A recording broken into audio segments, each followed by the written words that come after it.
Manglaag ka for today's video guys, as you see nindot kay tanaw ng buntod murag asa ni siya dapat mo na among sundan kay pagka na gyud kayo ang snow. Queenstown to Wanaka ang laag namo karon. Medyo layo-layo pud ni siya, mga 1.5 hour drive or 1 hour. Pero na siya shortcut mo agi ta sa Crown Range nga buntod na siya kaayo didto ta mo agi.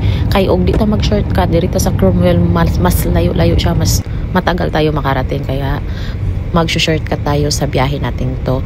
At may mga stopover din sa shortcutan natin na yon. Yun ang maganda pag papunta ka ng Wanaka, marami kang madadaanang mga ano rin, mga pang Instagram or pang reels na mga view maong di ta magmahay at gini enjoy nga laag.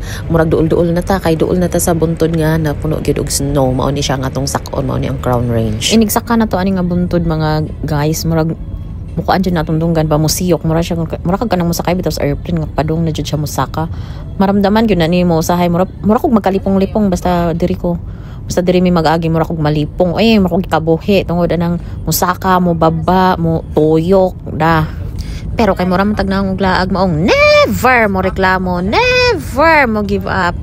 Laag gihapon bisag nagsakit ng ulo. And this is it, nasa Crown Range na ta mga guys. Diba murag ang taas na natin, parang kapantay na natin yung mga bundok, and then going down to Wanaka na. Dito grabe ng snow kasi malamig na nasa part na to, kaya dito usually nauunang mag-snow yung mga bundok.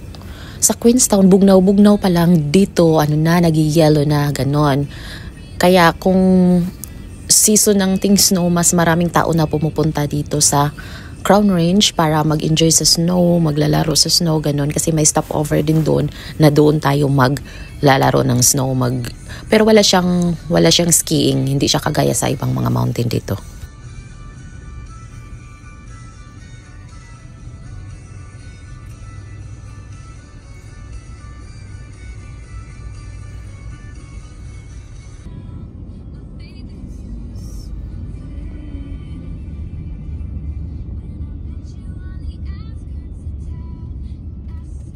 Normal lang na paikot-ikot yung daan dito guys. Parang tayo din pinaikot-ikot ay char.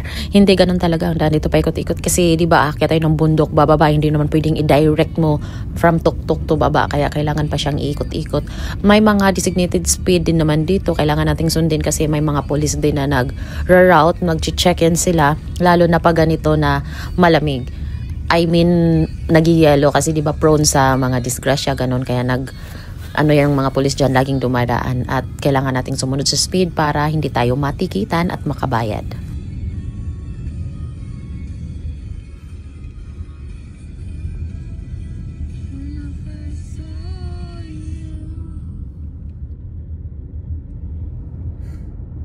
Ito naman another stopover bago tayo makapunta sa Wanaka.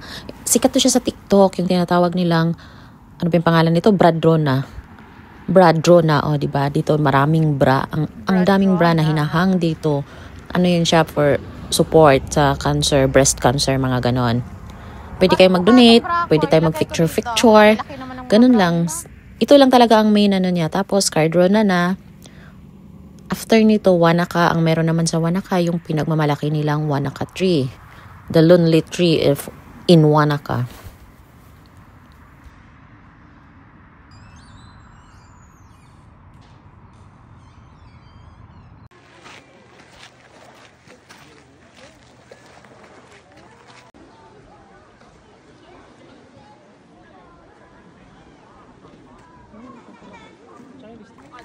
The famous Wanaka tree, the lonely tree. O, diba, mag-isa lang siya sa gitna ng lake.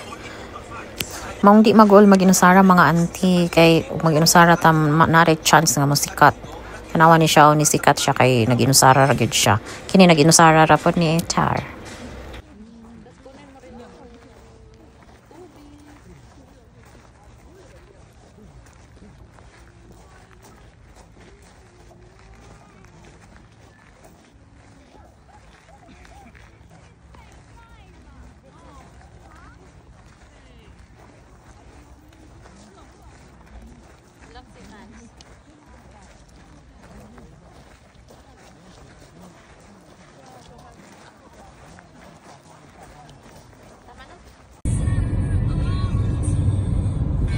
Ganda oh, puting-puti oh.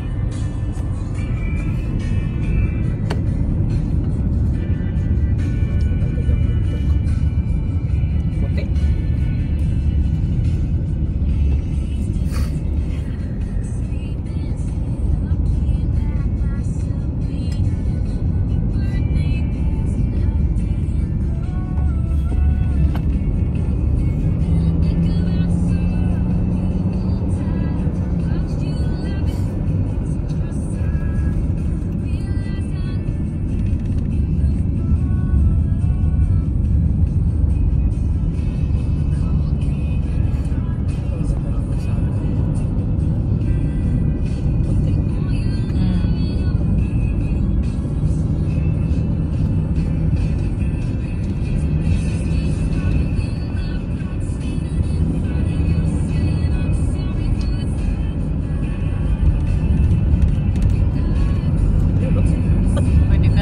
Gapang dyan, no?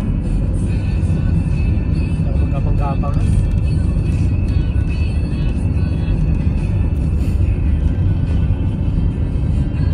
Iba talagang labig dito, no? Kasi kahit mataas ang Fernhill, hindi naman nagkakaganyan. Kasi maraming tao din siguro, no? Mainit, di ba? Maraming dumadaan.